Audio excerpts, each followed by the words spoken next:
Este aqui é Israel, um dos países mais desenvolvidos do Oriente Médio, mas o seu território tem um grave problema geográfico. Começando pelas suas fronteiras, o país é totalmente cercado por nações que já o atacaram no passado, sendo o Egito na fronteira sul, a Jordânia no leste e ao norte o Líbano e a Síria. Além disso, existem países declaradamente inimigos de Israel, como o Irã, que mesmo não fazendo fronteira já ameaçou o país diversas vezes, além da Arábia Saudita, Iraque, Argélia, Líbia, Kuwait e o Sudão, que também já foram inimigos do país. Isso sem falar dos conflitos internos que acontecem com a Palestina na faixa de Gaza e na Cisjordânia. E um dos motivos para isso acontecer é que todo esse território é muito estratégico, dado que aqui temos o Levante, uma região que se estende desde o Oriente Médio até o sul dos Montes Tauro na Turquia, sendo limitado a oeste pelo Mar Mediterrâneo e a leste pelo deserto da Arábia e da Mesopotâmia. Essa área conecta o norte da África ao Oriente Médio, sendo requisitada por interesses logísticos e militares de diversas potências. E o outro motivo de ser uma área de conflitos é pela questão religiosa, já que Israel concentra alguns dos principais centros históricos para o judaísmo, islamismo e o cristianismo. Para se ter uma noção, nos países ao redor de Israel, em média 94% da população é islâmica, enquanto em Israel 82% é judaica. E para entendermos mais a fundo o problema geográfico de Israel, temos que olhar a sua história. Desde seu surgimento até os dias atuais, Israel sempre viveu conflitos, guerras e instabilidades, justamente pela localização geográfica e por estar em uma região estratégica. Sabendo disso, vamos começar a história de Israel por aqui, em 600 a.C. Jerusalém, atual cidade de Israel, ficava no território de Judá e era cercado pelo Egito e pela Babilônia. Mas foi em 586 a.C. que começa um ciclo de invasões naquela região, onde os babilônios, sob o comando de Nabucodonosor II, invadiram e destruíram o Templo de Salomão. E logo em 538 a.C., Ciro, o Grande da Pérsia, conquistou a Babilônia e grande parte do Oriente Médio. Depois dele, por sua vez, com o avançar da Macedônia sobre a região, Alexandre o Grande conquista Jerusalém. E esse ciclo continua, com a atual região de Israel sendo dominada por Roma e outras diversas potências estrangeiras, com destaque para os reinos europeus durante as Cruzadas, que tiveram motivos principalmente religiosos e demarcaram a disputa entre cristãos e muçulmanos, que ocorre até hoje.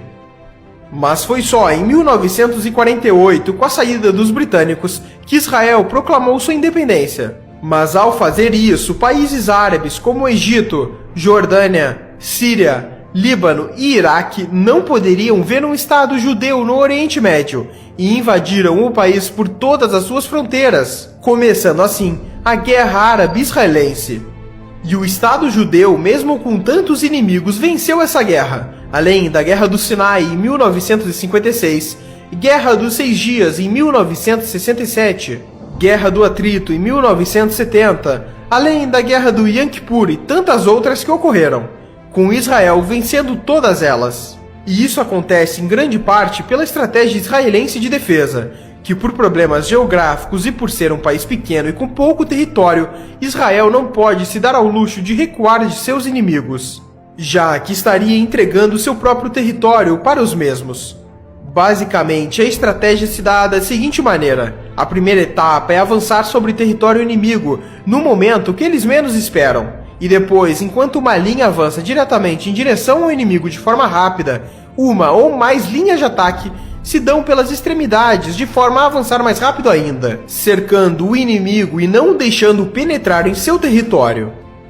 Em exemplos históricos, na Guerra dos 6 Dias, Israel estava cercado por inimigos. Então, durante a madrugada do primeiro dia de guerra, 178 caças israelenses levantaram voo e atacaram bases aéreas no interior do Egito, antes que os caças egípcios atacassem no dia seguinte. O mesmo aconteceu com ataques terrestres, dado que no mesmo dia do ataque aéreo, soldados israelenses avançaram contra posições egípcias que estavam entrincheiradas, com investidas diretas e pela retaguarda. O montante dessas guerras e conflitos mostra a instabilidade na região e que hoje, mesmo tendo um decreto de paz entre Israel e países árabes, o país tem que sempre investir na sua defesa, tanto que as forças armadas de Israel são a 20ª maior do mundo. E da sua população de 9 milhões de habitantes, 600 mil são militares. Mas voltando ao território atual de Israel, para entendermos os conflitos internos que persistem até hoje, temos que analisar os pontos fortes e fracos da região. Diferente de países como os Estados Unidos, que possuem ótimas barreiras naturais e poucas fronteiras, Israel sofre nesse sentido, pois tem 3 barreiras naturais problemáticas. Sendo o Sinai, que por ser justamente uma área desértica e pouco habitada, ela dificulta o envio de forças militares até o deserto de Negev. A outra região são os desertos ao sudeste que protegem Negev e chegam até o Mar Vermelho. E por fim, o deserto que começa por volta de 40 quilômetros ao leste do Rio Jordão, que protege das possíveis ameaças vindas da Jordânia. Mas essa região em específico só funciona se Israel mantiver o controle da Cisjordânia, uma região de maioria palestina, o que é um problema para o país. E talvez esse seja o maior problema geográfico de Israel, os conflitos com a Palestina.